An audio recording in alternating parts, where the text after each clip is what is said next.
Assalamualaikum warahmatullahi wabarakatuh.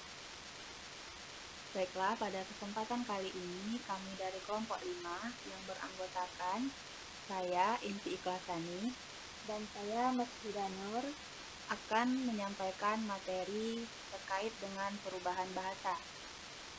Nah, perubahan bahasa pada kali ini adalah tugas mata kuliah Sosiolinguistik Pendidikan yang dibina oleh Profesor Dr. Haris Effendi Tahar MPD dan Dr. Presyalina SPD MPD. Baiklah, perubahan bahasa pada topik kali ini akan kita bahas dengan 3 subtopik. Yang pertama, pandangan tradisional. Yang kedua, gender dan perubahan bahasa. Dan yang ketiga, perubahan bahasa dan lokapasar linguistik. Baiklah, perubahan bahasa dari pandangan tradisional. Menurut Wardorf dan Janet, tahun 2015, halaman 197, perubahan bahasa yang penting dapat dibuktikan memiliki konsekuensi struktural. Nah, artinya dalam jangka waktu tertentu, perubahan bahasa itu bisa terjadi dengan bentuk perbedaan antara dua suara atau bunyi mungkin akan menghilang. Kemudian dalam jangka waktu tertentu, vokal yang dahulunya berbeda mungkin akan menyatu, dan berikutnya dalam jangka waktu tertentu, perbedaan yang sebelumnya tidak ada menjadi ada. Nah, dari 3 aspek tadi, maka kita dapat menarik suatu kesimpulan bahwa perbedaan antara dua suara mungkin akan menghilang dalam suatu bahasa, seperti yang terjadi secara historis di sebagian besar varietas bahasa Inggris di Indonesia yang menggunakan vokal mid dan met atau horse dan horse. Dalam sebagian besar dialek, vokal-vokal yang dulunya berbeda ini menjadi satu atau menyatu, atau perbedaan dapat diperoleh di mana tidak ada sebelumnya, seperti a house dengan S, tetapi to house dengan Z, atau akhirnya pada tin dan thing. Perbedaan antara bunyi N dan eng. Nah, kasus-kasus tersebut merupakan kasus yang menunjukkan perubahan bahasa dari segi fonologis. Satu fonologis menjadi dua, artinya terjadi perpecahan struktural. Nah, menurut Wardorf dan Janet tahun 2015, perubahan bahasa itu tidak hanya terjadi dari segi fonologi saja, namun perubahan bahasa juga dapat terjadi dari segi morfologi maupun sintaksis. Nah, pandangan tradisional yang diungkapkan Wardorf itu merupakan perubahan bahasa yang dimotivasi secara internal, dikaji dari konsekuensinya, yaitu sejarah bahasa yang menunjukkan perubahan struktural yang telah terjadi selama periode waktu tertentu melalui penggunaan prinsip kontras versus kurang kontras.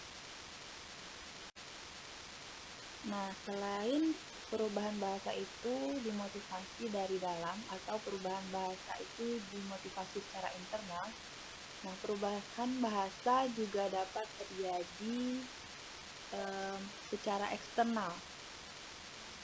Artinya, perubahan ini terjadi melalui kontak bahasa. Perubahan secara eksternal ini terjadi melalui peminjaman dari dialek atau bahasa lain. Menurut Wardorf dan Janet tahun 2015, beberapa perubahan sedang berlangsung. Nah, perubahan yang sedang berlangsung itu dapat diamati melalui ruang. Contohnya di sini adalah kota-kota besar akan mempengaruhi kota-kota kecil, sehingga perubahan bahasa itu mengintervensi bahasa di kota besar, mengintervensi bahasa yang terjadi di kota-kota kecil. Apakah perubahan bahasa itu berubah seiring waktu atau berdasarkan usia? Menurut Wardah dan Janet, tahun 2015, halaman 203, faktor usia memang menjadi penting dalam perubahan bahasa. Hal ini dapat kita lihat bahwa penutur yang lebih muda menggunakan bahasa secara berbeda dari penutur yang lebih tua. Nah, bagaimana caranya untuk menemukan perubahan yang nyata? Apakah berdasarkan bahasa itu berubah seiring waktu atau bahasa itu berubah berdasarkan usia? Nah, cara pertama yang dapat dilakukan adalah mensurvei orang muda yang sama 20 hingga 30 tahun kemudian ketika mereka menjadi setengah baya untuk melihat apakah mereka mempertahankan inovasi dan benar-benar tetap tidak seperti yang lebih tua saat ini. Nah, kemudian yang kedua caranya adalah dengan mensurvei sampel yang dipilih dengan cermat yang diambil dari populasi yang sama pada periode 20 hingga 30 tahun untuk melihat apakah kelompok yang sebanding telah mengubah perilaku mereka. Untuk yang selanjutnya itu kita lihat dari gender dan perubahan bahasa. Nah, apabila kita mempelajari sosiolingvistik, pasti kita akan mempelajari bahwa ternyata ada perbedaan di dalam penggunaan bahasa, khususnya itu di bagian struktur, kosakata, kemudian cara menggunakan bahasa tertentu antara laki-laki dan perempuan. Kemudian dalam perubahan bahasa itu nanti kita akan lihat apakah perbedaannya, apakah ada hubungannya antara jenis kelamin dengan sikap di dalam sebuah berbahasa. Kemudian salah satu generalisasi yang telah dilakukan adalah bahwa perubahan bahasa itu berubah dari arah dan bentuk yang lebih vernakular, yaitu cenderung dipimpin oleh laki-laki. Sedangkan perubahan ke arah yang standar itu cenderung dipimpin oleh perempuan. Namun di sini dalam perubahan bahasa ini, gender bukan hanya tentang bahasa dari perbedaan jenis kelamin saja, melainkan kondisi sosial laki-laki dan perempuan. Nah, kemudian kalau kita lihat dalam suatu masyarakat itu menyarankan bahwa wanita mungkin itu kemungkinan lebih sadar status karena mereka kurang aman dan memiliki jaringan sosial yang kurang berkembang dibandingkan pria. Dilihat dari jaringan sosial, kalau yang perempuan itu dalam penggunaan bahasanya lebih mengutamakan apa yang mereka lakukan setiap harinya. Sedangkan kalau yang laki-laki dari segi jaringan sosial ataupun permasyarakatan, mereka itu lebih mengutamakan bagaimana penampilannya.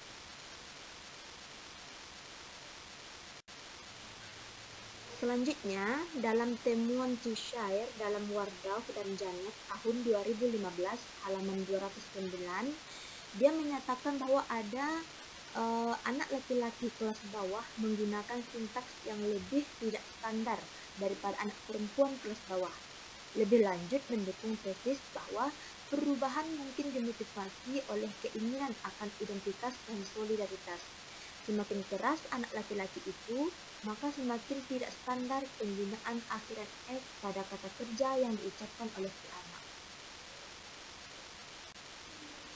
Nah, yang selanjutnya perubahan bahasa ataupun menyangkut dalam norma-norma masyarakat.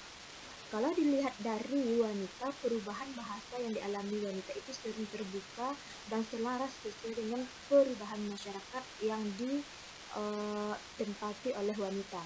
Kemudian kalau perubahan bahasa dari segi norma yang dilihat oleh ataupun yang dialami seorang laki-laki itu sangat sulit untuk menyesuaikan diri dan juga bahasa yang dipakai, sehingga perkembangan bahasa ataupun perubahan bahasa itu lebih kelihatan bagi yang wanita dibandingkan yang laki-laki.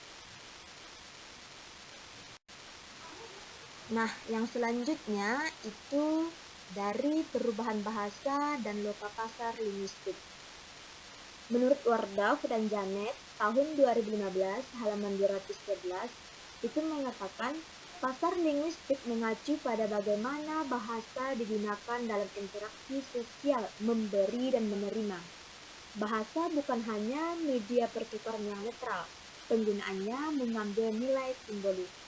Beberapa kegunaan sangat dihargai dan yang lainnya tidak. Nilai-nilai ini ditetapkan melalui berbagai hubungan kekuasaan yang ada.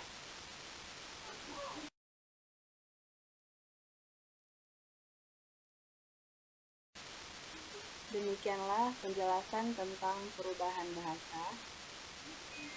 Mohon maaf apabila ada kesalahan dan kekurangan. Terima kasih atas perhatian yang diberikan. Assalamualaikum warahmatullahi wabarakatuh.